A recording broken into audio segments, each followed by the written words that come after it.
নমস্কার বন্ধুরা, আজ বানালাম একটু ডিম তড়কা।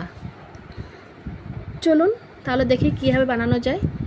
খুবই সহজ একটি রেসিপি, আমি আমার মতো করে বানালাম। দেখতে তো দারুণ লাগছে, খেতে কেমন হয়েছে কি জানি।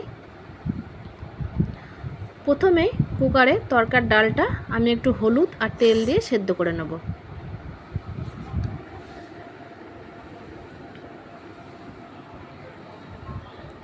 তারপর এদিকে আমি আদা, রসুন, একটা পেঁয়াজ আর কাঁচা লঙ্কা বেটে নেব।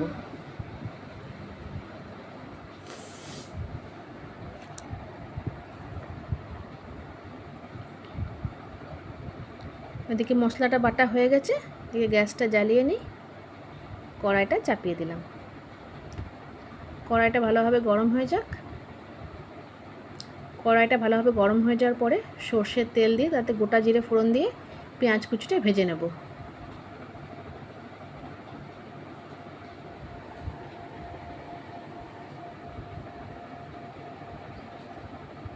পেঁয়াজটা ভালোভাবে ভাজা হয়ে গেছে, এবারে টমেটো কুচিটা আমি দিয়ে দিলাম। আর যে মশলাটা করে রেখেছিলাম তার মধ্যে ধনে গুঁড়ো, জিরে গুঁড়ো, নুন, হলুদ, একটু কাশ্মীরি লঙ্কার গুঁড়ো সব কিছু একসাথে ভালো করে মিশিয়ে নিয়েছি। ভালো করে এটা আবার কষিয়ে নেব।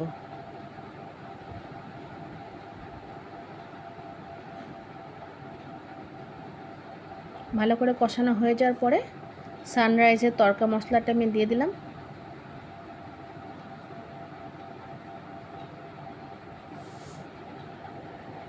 আরও একটু ভালো করে কষিয়ে নিই। কষিয়ে নেওয়ার পরে তড়কার ডালটা আমার সেদ্ধ হয়ে গেছে, সেটা এবার আমি কড়ায় ঢেলে দিয়েছি। এবার একসাথে ভালো করে মশলার সঙ্গে মিশিয়ে নেব।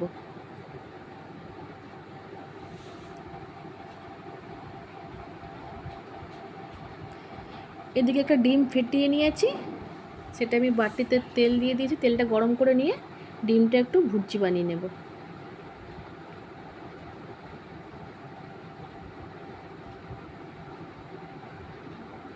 এই যে ডিমটা ভালো করে ভুর্জি বানানো হয়ে গেছে। সামান্য একটু জল দিয়েছিলাম, দিয়ে ফুটতে দিয়েছিলাম তরকাটা, যাতে মশলার কাঁচা গন্ধটা না ওঠে। ডিমটাও দিয়ে দিয়েছি, ভালোভাবে নাড়াচাড়া করে নিয়েছি। বাটিতে ঢেলে সার্ভ করে নিয়েছি। একটু উপর দিয়ে কসুরি মেথি দিয়েছি, সেটাই আমি হাতার সাহায্যে ভালো করে মিশিয়ে নিলাম। রুটি দিয়ে খাবার জন্য একদম গরম গরম তড়কা রেডি।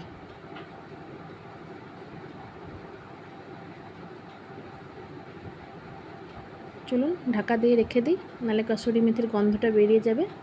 ভালো লাগলে লাইক করবেন আর আমার চ্যানেলটি সাবস্ক্রাইব করে দেবেন।